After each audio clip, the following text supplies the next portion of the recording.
Every day, our lives are changed by history. We are one people, all of us. Leaders, politics. Nobody's ambition is what they block. I have fought a very firmly. Natural occurrence, war, and the world economy.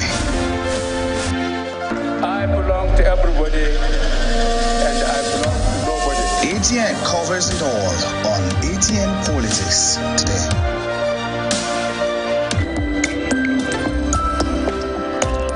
Back. If you just joined in, you're watching Atn Politics, and I've been speaking with Mr. Moses Idika. Next, we'll be heading to Plateau State, where the tribunal, the State and National Assembly Tribunal in Plateau State, have sacked another lawmaker of the People's Democratic Party, that is Timothy Datong. Datong was sacked on grounds that the party had no structure as at the time of the elections. The APC candidate, Mr. Moses Dachong, has been declared the winner by the tribunal. Justice B.M. Tukur, who delivered the judgment, said the People's Democratic Party has no candidate, and the party failed to comply with the directives of an earlier judgment by Justice P.S. Gang that ordered the party to reorganize another Congress. However, in a contrary judgment, the Governorship Election Tribunal gave victory to the Governor, Caleb Mufwang, on grounds that the People's Democratic Party complied with the directives of Justice P.S. Gang and reorganized another fresh Congress. And on that ground, the governor's election was upheld. However, the assembly member has lost his seat. He may have the rights to appeal from the People's Democratic Party that have lost their seats and the ongoing State and National Assembly Tribunal. Let's hold on here and get back to our guest, Mr. Idika. Mr. Idika, what do you make of the development in Plateau State? It is interesting that the governor, that Caleb Mufwang, was able to, find his way through and explain to the tribunal how the party had structures. But those lawmakers are losing their seats in droves. Well, I think that what is happening at the tribunal right now, various election petition tribunals, from the Presidential Election Petition Tribunal to various states governorship and state and National Assembly Election Petition Tribunals, that the judges may be using their discretion indiscriminately, in that some of these issues, there are already established legal procedures, there are already pronouncements by the Supreme Court on how certain matters should be adjudged. However, we understand that no two cases are the same. But the confounding thing in the case of Plateau State is that the various National Assembly seats that have been vacated were all, based on the ground that the party did not conduct primaries in obedience to a certain court pronouncement. Whereas, before any political party can sponsor a candidate in the election, they must follow certain process to show the Independent National Electoral Commission that they complied with the processes of emergence of candidates through party primaries, after which the candidates can then be forwarded. We saw in the build-up to the general election, when INEC came up with lists of candidates of political parties, later on, you will see some places judgments pending or courts, some ordered by court, some through just plain primaries. So I believe that for INEC to have allowed these persons to contest on the platform of the People's Democratic Party it means that they believe, that is, INEC believe that PDP indeed complied with extant laws in terms of, candidates' emergence. So these conflicting rulings is putting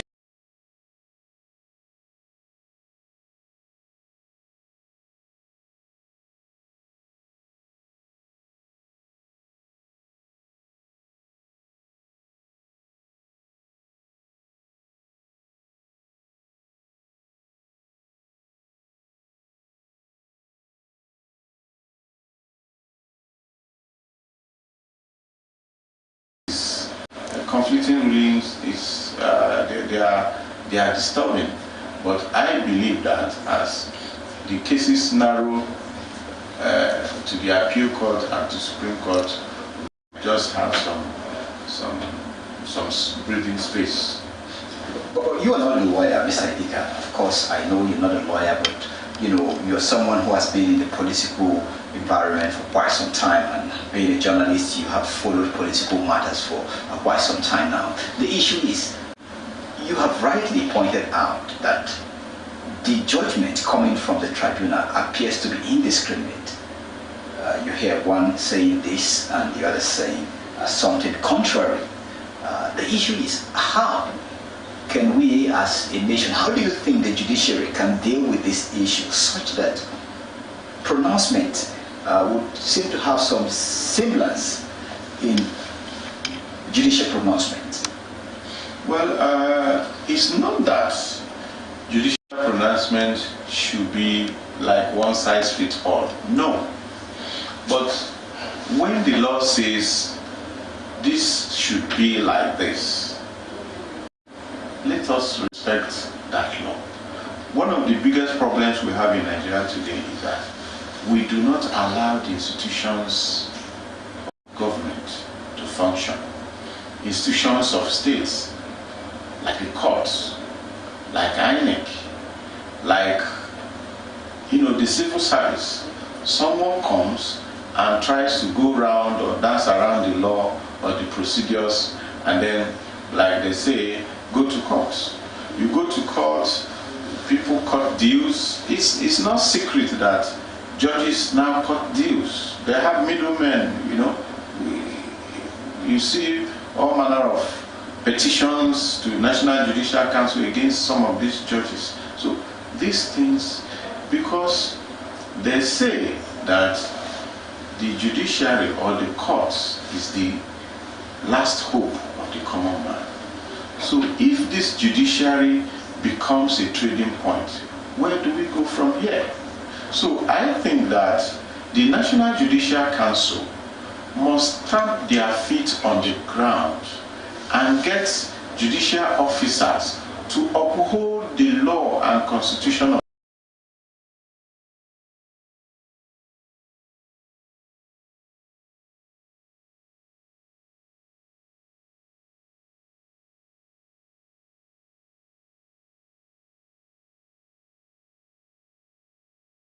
Assembly Election Petition Tribunal and the Governorship Election Petition Tribunal.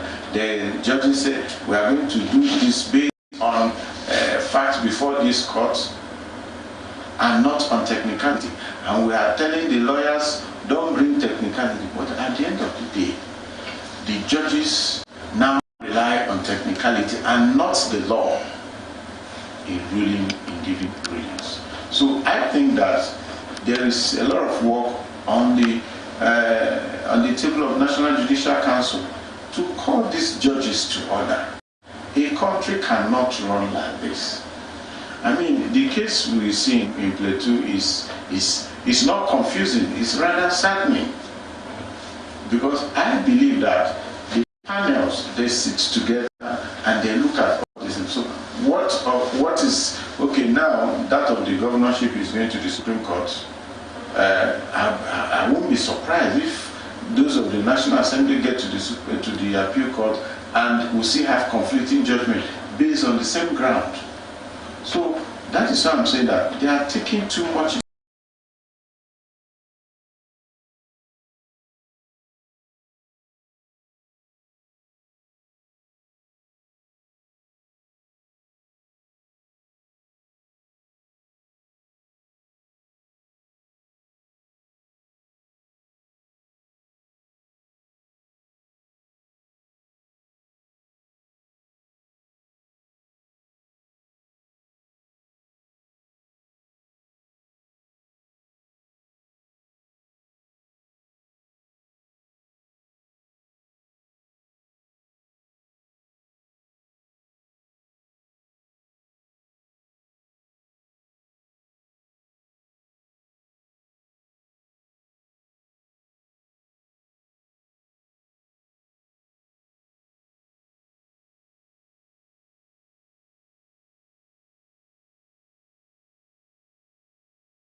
just joined, you're watching ATN Politics. Let's head to Ondo State, where the All Progressive Congress's national chairman, Abdullahi Ganduje, has weighed into the impeachment crisis.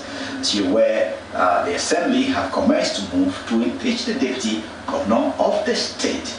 However, Ganduje, through his chief press secretary, Edwin Olofu, has said the national chairman has constituted a 9-man committee headed by Aminu Masari, former governor of Katsina State and former Speaker of the House of Representatives, to see how the party in the state, in Ondo, can be reconciled.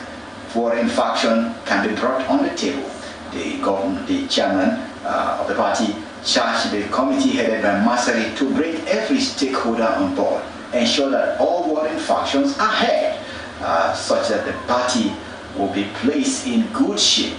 Of course, you know that Ondo will soon be going into an election, and it's important for the party to be in formidable form ahead of that election. Let's go and get across to our guest, Mr. Idika. Mr. Idika, what do you make of this, stepping in by the national leadership of the All Progressive Congress, what we see on those states between Akeredolu and his deputy?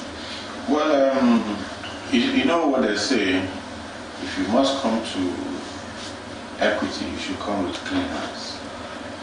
You look at the national leadership of APC, led by immediate past governor of Kano State, Ganduje. We know how Ganduje ran Kano State, how, he got APC to lose a critical state like Kano to NNPP. And I now begin to wonder, what is he going to offer to the party in all those states? Because he's already a divisive factor in a way. Now, we also look the other way, find out, how did this crisis start in the first place? At a point in the life of the administration of Governor Rotimi Akeredolu, he became ill just like any other human being. But because of people chasing after their own shadows, you find out that he didn't allow the Constitution to take its full course. He could be ill. Presidents have been ill, governors, senators, normal persons, the hoi polloi, everyone, every human being could be ill at any point in time. But in the case of governance, the governor becomes ill and unable to perform his day-to-day activities and duties as a governor. And the Constitution has already made it clear that you can actually hand over to your deputy, go on a medical leave or anything you want. You can even stay in the government house. You remain the governor, but there can be an act. Why you have a deputy governor? The framers of our Constitution anticipated that anything can happen to the governor or the president. But in the case of that's something happening, then the deputy should step in. I remember the former Attorney General of the Federal Republic of Nigeria, late Chief Bolaidi, in one of his most popular quotes, said that the deputies are spare tires. And indeed, when you look at it, they are spare tires because they work at the discretion of their principal anywhere in the world. Look at the United States of America, that everybody look up to as a bastion of democracy anywhere in the world. They have a president and a vice president. And the vice president works at the pleasure of the president. But when the president becomes unable to perform his duties, the law gets activated immediately and the vice takes over. So we didn't need to have a situation where the governor was going to the hospital and he insisted that he has to be the one in charge, because members of the state ESCO, the commissioners, they are one body appointed by the governor. The man whom they can't be reporting to the man in the hospital. That may even jeopardize his recovery. Why not let them report to your deputy, whom you chose in good faith that, please, come contest this election?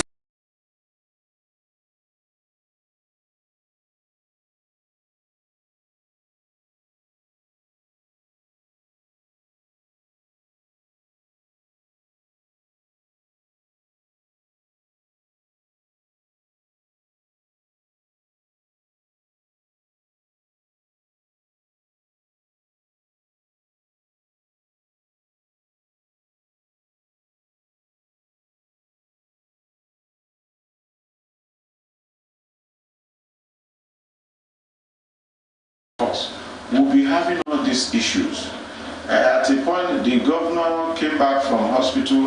The first thing he did was to sack the aides of the deputy governor, and the aides were sworn in, and they were duty bound to protect the image of their principal. And of course, as a media aide, you can't allow bad press for your principal.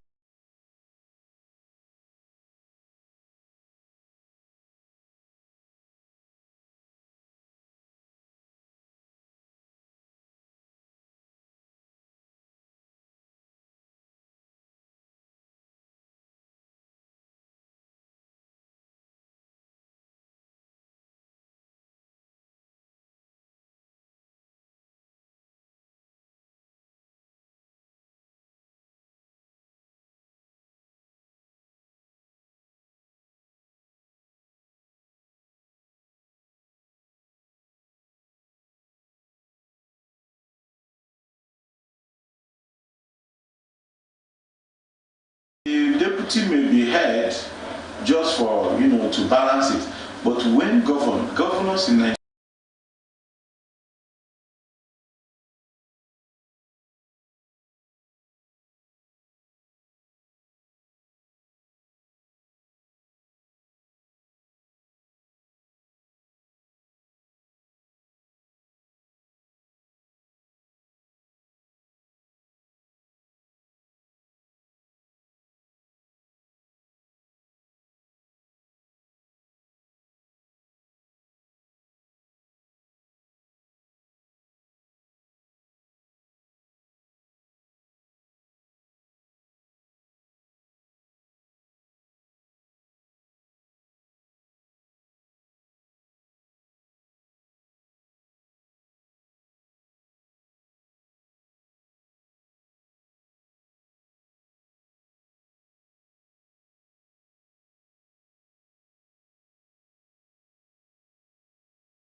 is what the blood. I have fought a very family. Natural occurrence, war, and the world economy. I belong to everybody and I belong to nobody. ATN covers it all on ATN Politics today. We're glad to have you back. If you're just joining, you're watching ATN Politics. Remember that you can be part of this conversation. All you need to do is download our app, ATN Live, and follow the conversation. You can also join via our socials, Facebook and YouTube, and drop your comments and contributions on the issues.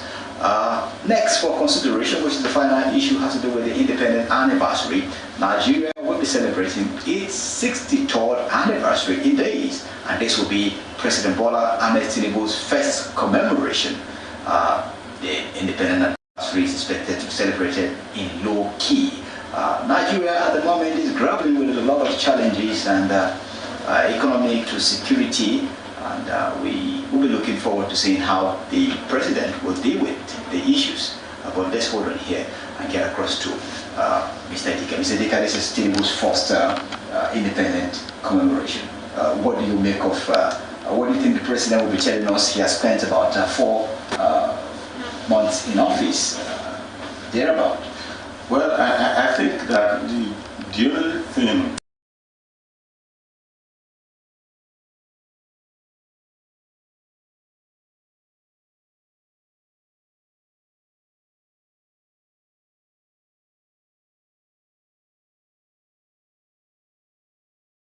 to stabilize our naira. What are we going to do to unite this country? What are we going to do to revive our moribund industries? What are we going to do to make Nigeria indeed a democracy? You know, I'm one of those who believe that the only thing we really have to celebrate each October 1st is the resilience of Nigeria as a nation. Because we've been through so much that very few countries in this world has been through what Nigeria as a nation and Nigerians have been through, and they are still together. So, and it tells you that this country actually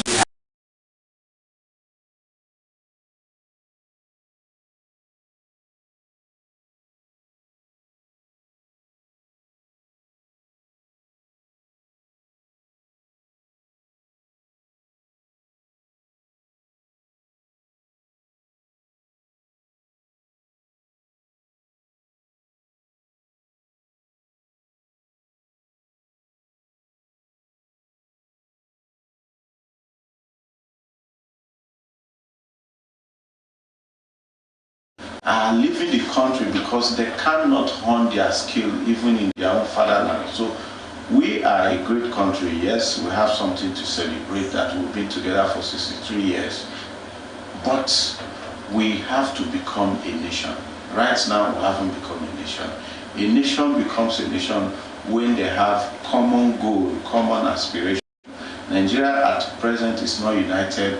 Nigeria at present is depressed. So let us activate that great potential in us. That is what I want to hear the president to say. Tell us exactly what his administration is going to do to make Nigeria a nation indeed.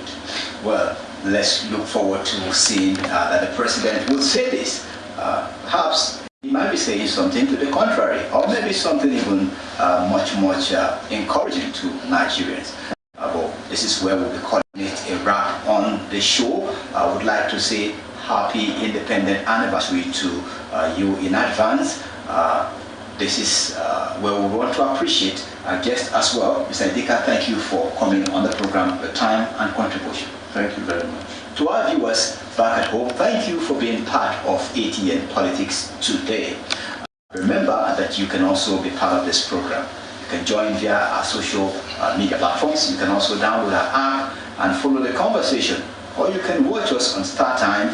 The channel is 194 StarTime DTH. Do not forget that peace and unity are the pathways to progress. I remain your host, Vincent Samuel.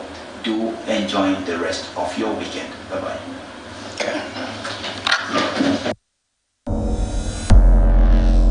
day, our lives are changed by history. We are one people, all of us. Leaders, politics, Nobody's ambition is what they block. I have fought a very family. natural occurrence, war, and the world economy. I belong to everybody and I belong to nobody. ATN covers it all on ATN Politics today. Action. Hi everyone, good afternoon and welcome to the program ATN Politics.